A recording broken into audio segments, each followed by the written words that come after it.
all for turning out on a rainy night. Before I get into the main body of tonight's entertainment, I want to call your attention to the propaganda for an event in Mexico and another event in Hawaii. These events, in the case of the Mexico event, you get a major slice of the psychedelic community. You get Robert Montgomery, Jonathan Ott, Ann and Sasha Shulgin, Manolo Torres, Christian Resch, Terence Mckenna, and others who unfortunately slipped my mind, at the ceremonial center of Palenque in Chiapas. We've been doing these events somewhere in Mayan Mexico for the past 10 or 12 years.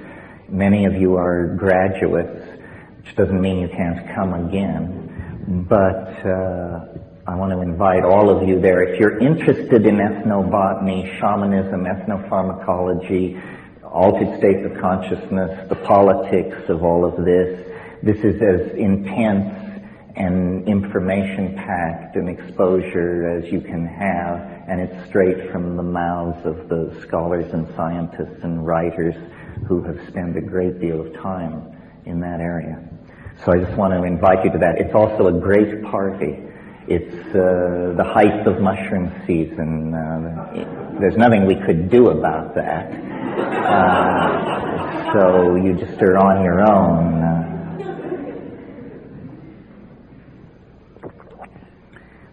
Well, so when I start out on these tours, I usually have an agenda and prepared remarks, and then as I make my way through my venues and I hear the feedback and I feel the ambiance of the people and the throb of the zeitgeist, it all sort of just simply dissolves into an ongoing commentary on our moment in space and time and the various dimensions, adumbrations, and opportunities of our dilemma. But I want tonight to couch it for you in the context of, I guess, an extended metaphor. We could talk about these things many ways, but I find this particular extended metaphor illuminating.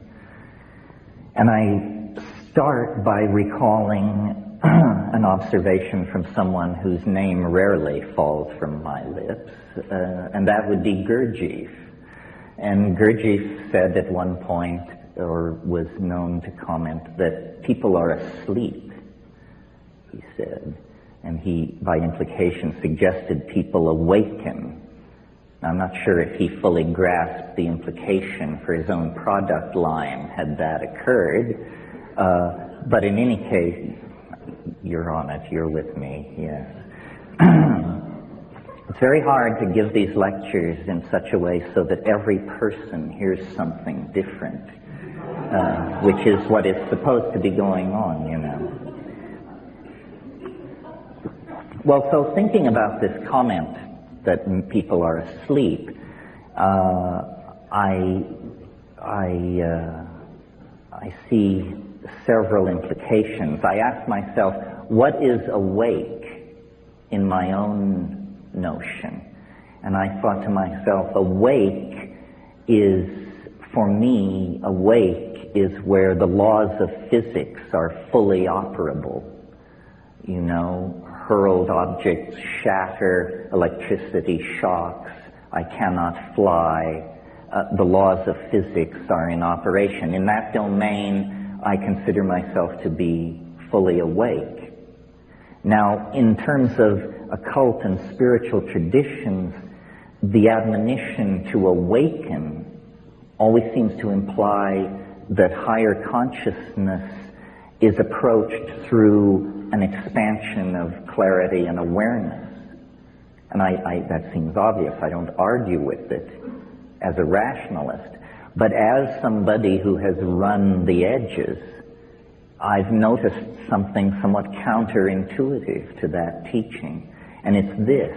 It's that to contact the cosmic giggle, to have the flow of casuistry begin to give off synchronistic ripples, white caps in the billows of the coincidental ether, if you will.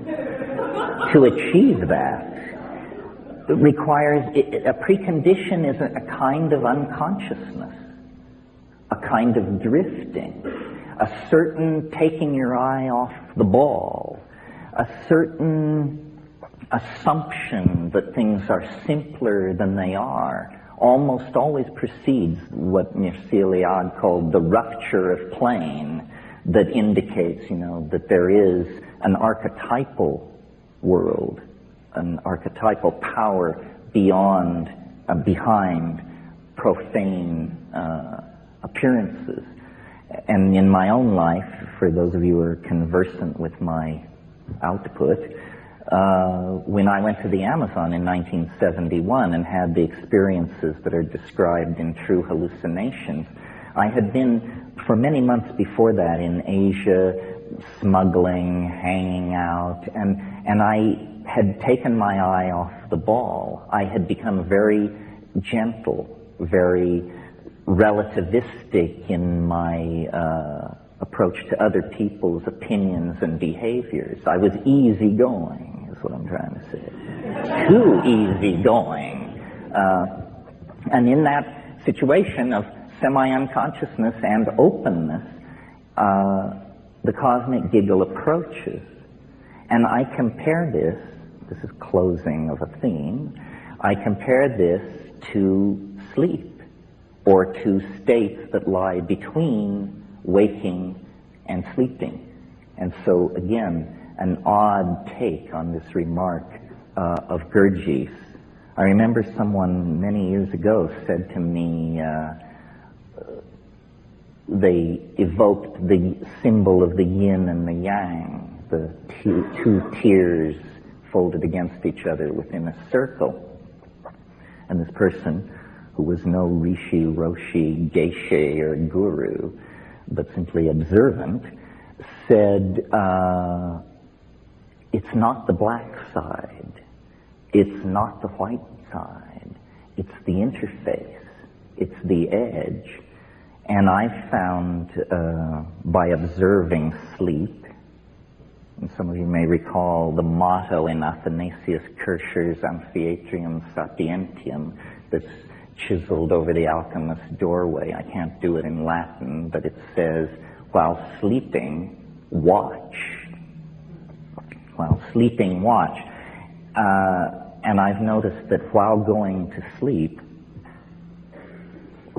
there is a barrier, a place in the process of going to sleep that is like a mercurial edge.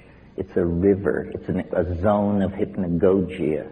You often pass through it post-orgasm. It's a place of drifting amoeboid colored after-image lights, and then true hallucination, images, strange, transcendental or transpersonal images. Well, so far in the context of pursuing this extended metaphor about sleep, I've talked basically, essentially about the individual's relationship to the concept, to the fact. But there's also a social or a political, a species-wide implication. It occurs to me that at any given moment, because of the way the planet is as a thing, some considerable percentage of human beings are asleep, always, and many are awake. And so if the world soul is made of the collective consciousness of human beings, then it is never entirely awake. It is never entirely asleep. It exists in, I guess you can hear me. It exists in some kind of indeterminate zone. And this, to me, is the clue to understanding something that is personally fascinating to me. And it revolves around why people believe such weird things. And why either as a consequence of the approach of the millennium or the breakdown of traditional values or the density of electromagnetic radiation, or for some reason, a balkanization of epistemology is taking place. And what I mean by that is there is no longer a commonality of understanding. I mean, for some people, quantum physics provides the answers. Their next-door neighbor may look to the channeling of archangels with equal fervor. I mean, if this is not a balkanization of epistemology, I don't know what it is.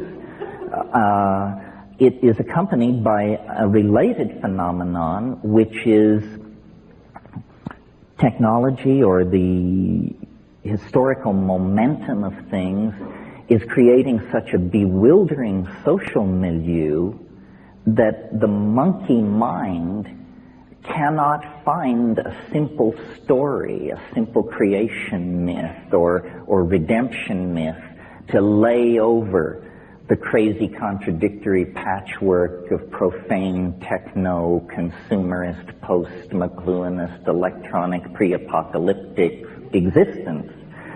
And so into that dimension of anxiety created by this inability to parse reality rushes a bewildering variety of squirrely notions. Epistemological cartoons, if you will, and conspiracy theory, in my humble opinion, I'm somewhat immune to paranoia. So those of you who aren't, gaze in wonder. Conspiracy theory is a kind of epistemological cartoon about reality.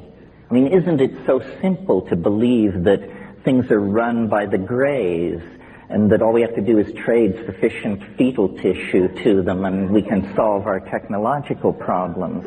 Or isn't it comforting to believe that the Jews are behind everything, or the Communist Party, or the Catholic Church, or the Masons?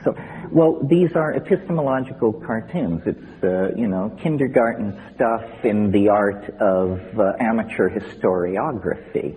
I believe that the truth of the matter is far more terrifying. That the real truth that dare not speak itself is that no one is in control. Absolutely no one. You don't understand Monica, you don't understand Netanyahu. It's because nobody is in control. This stuff is ruled by the equations of dynamics and chaos. Now, there may be entities seeking control, the World Bank, the Communist Party, the rich, somebody others, but to seek control is to take enormous aggravation upon yourself. Because this process that is underway will take the control freak by the short and curly and throw them against the wall. It's like trying to control a dream, you see. The global destiny of the species is somehow unfolding with the logic of a dream. Well, now a Jungian would say, no surprise here, history is the collective dream of humanity. It is run by archetypal energies.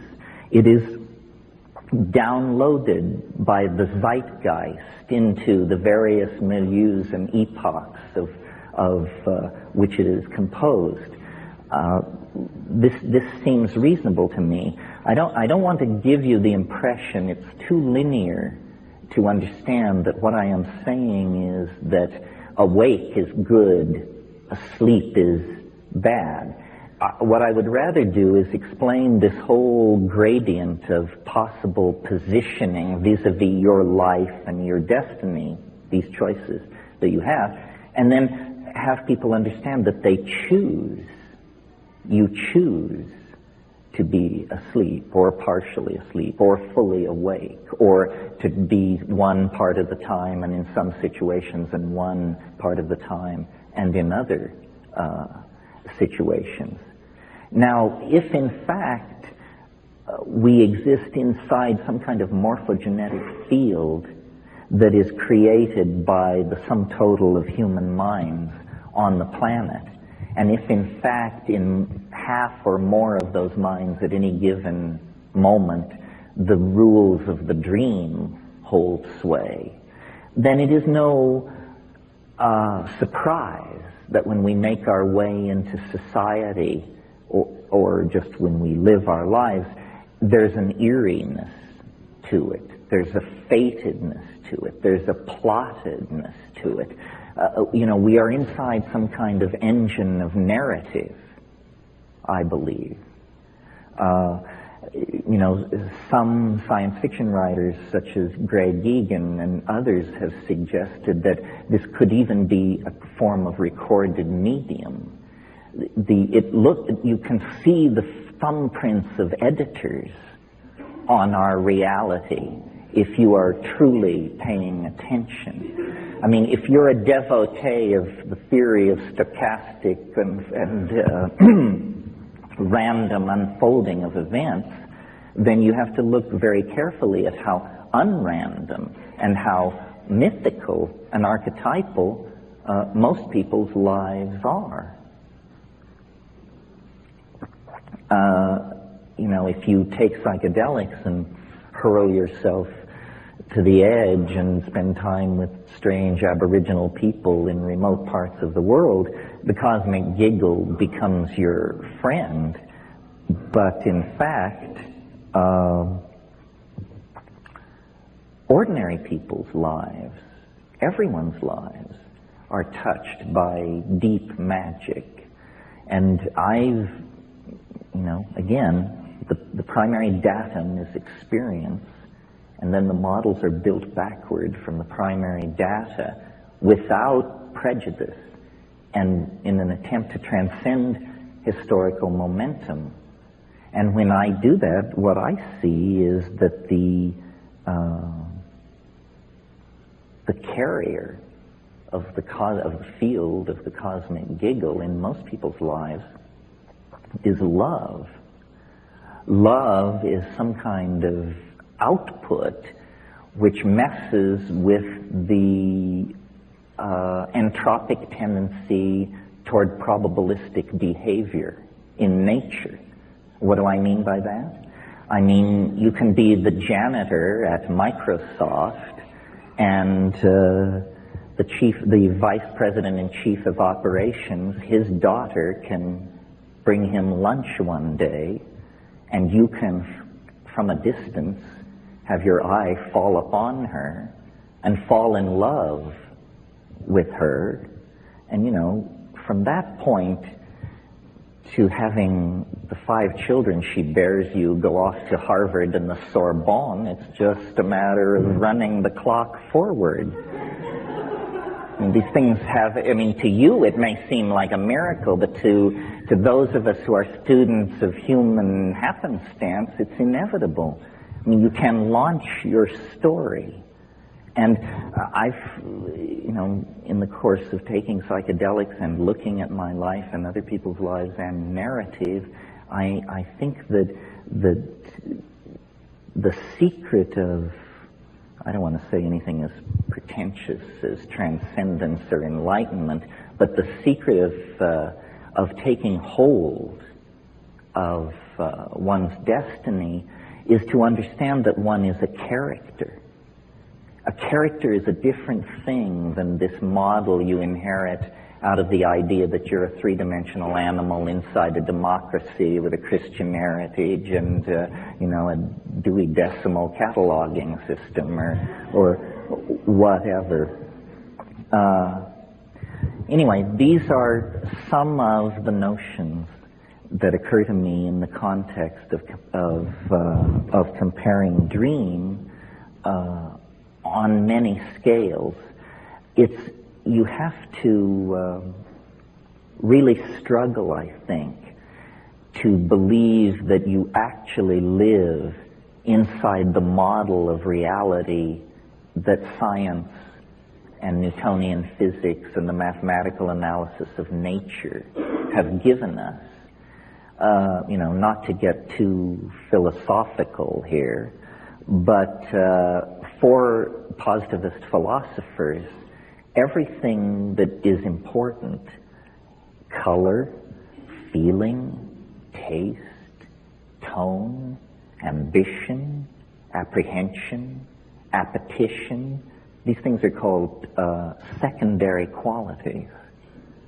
In other words, they're peripheral. They arise at a lower level of understanding. They are somehow determined by the presence of the animal body and hence dismissible by a theory of pure abstraction, which says, what is real is spin, charge, angular momentum. None of these things are very rich concepts for a living human being. Who knows what any of these things are? So, we don't have time in a situation like this to explore all the implications of this dream analogy that I'm pursuing. But one that interests me is the plasticity of time in the dream. And I think I would argue, as the devil's advocate, that it is the plasticity of historical time and the acceleration, the sense of an out-of-control spin up or spin down into new domains of possibility that is the strongest evidence present at hand that we are in some kind of dream. I've struggled my whole life with, I've always believed, or I've always felt the power of the statement, the world is made of language. But of course, you think about this proposition for 30 seconds, and the question that arises then is, if the world is made of language, then why isn't it the way I want it to be? Why does it have it has its own raison d'etre, even if it is language? Well, I think it's appropriate to speak of this to an audience as digitally sophisticated as I assume you must be. I think the primary insight that has been secured here at the end of the 20th century, the primary contribution of 20th century thinking, if you will, is to have understood finally that information is primary, that this world, this cosmos, this universe, this body and soul are all made of information. Information is a deeper and more primary concept than space, time, matter, energy, charge, spin, angular momentum. The world is made of language. The implication for the digerati is that reality can therefore be hacked. If reality is made of language, then what we're saying is that it's code. And if it's code, then it is far more deeply open to manipulation than we ever dared dream. We've been messing around on the desktop, opening files with religions and political systems and xenophobic theories of racial superiority, all this crap that haunts the human historical adventure. It means we have not addressed the deeper levels. And in thinking about this and the relationship to dream and human culture, I have realized that cultures are like operating systems. We are like hardware. The human animal is a piece of biological wetware / hardware. And it has been, we know, pretty much as we confront it today for at least 140,000 years. At Klassus River cave mouth in South Africa, they have excavated Homo sapiens sapiens skeletons 100,000 years old, and that person could have sat in the front row here tonight and nobody would have batted an eyebrow. So the human hardware has been in place for a while. What has changed rapidly in comparison to the rates of biological evolution are the operating systems.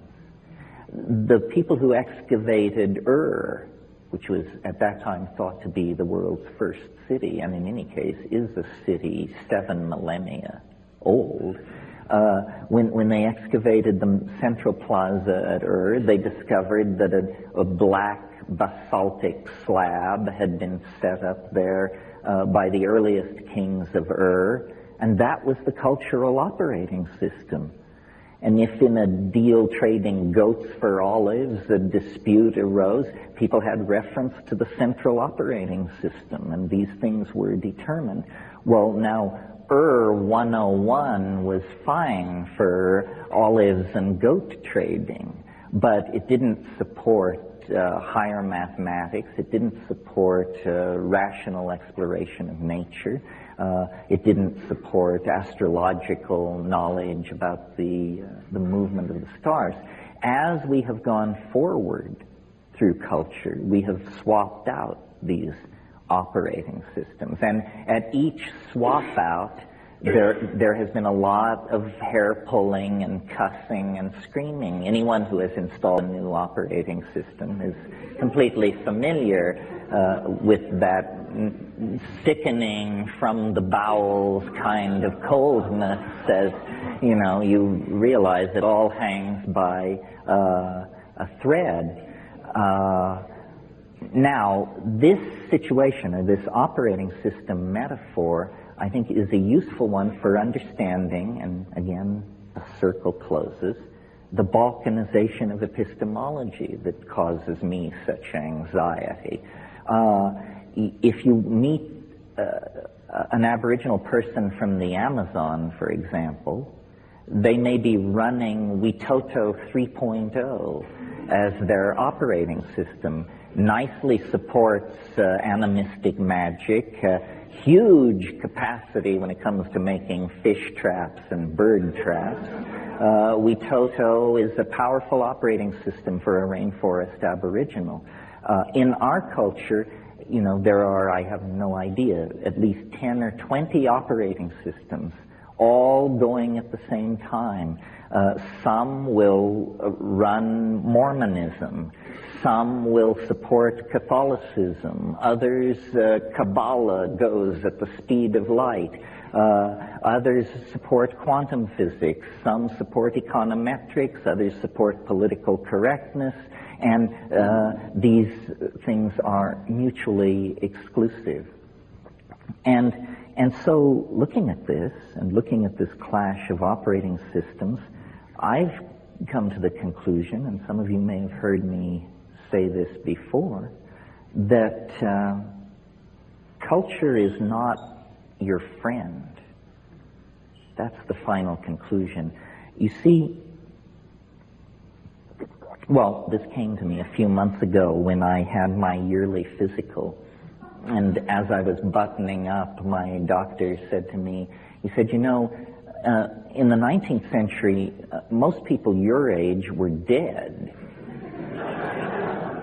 And I realized that this was true, and that among all the revolutions that we are enduring, one of them is that we live nearly twice as long as people lived very recently in the past. Well, culture is a kind of neoteny.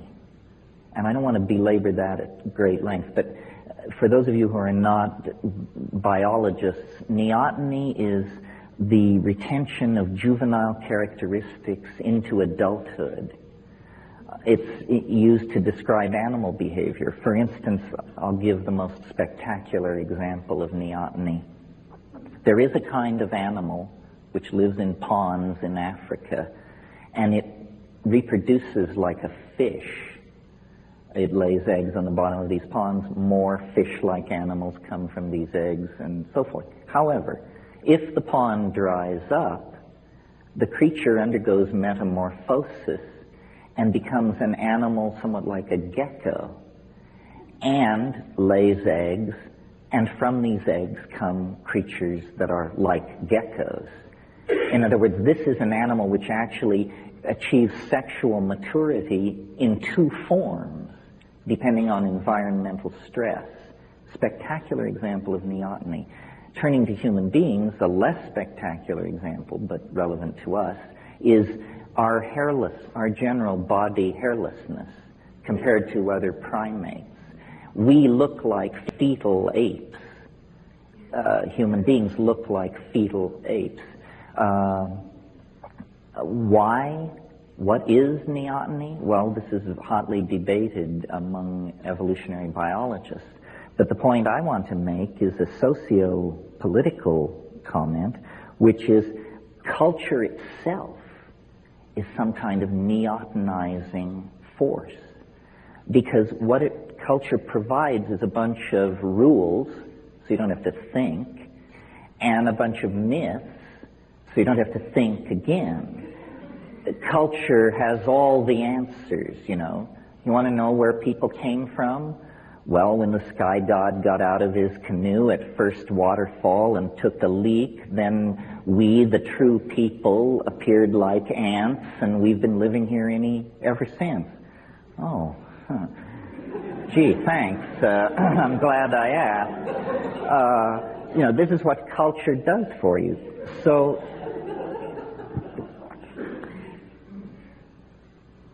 but now technology throws a curve. And the curve is that we live so long that we figure out what a scam this is. We figure out that what you're supposed to work for isn't worth having. We figure out that our politicians are buffoons.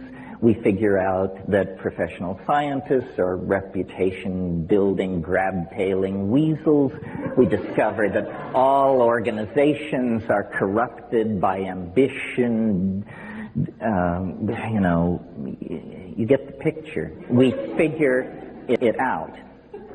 Well, then, as intellectuals, and anybody who figures it out is an intellectual, believe me, because they're slinging the programming to push you the other way.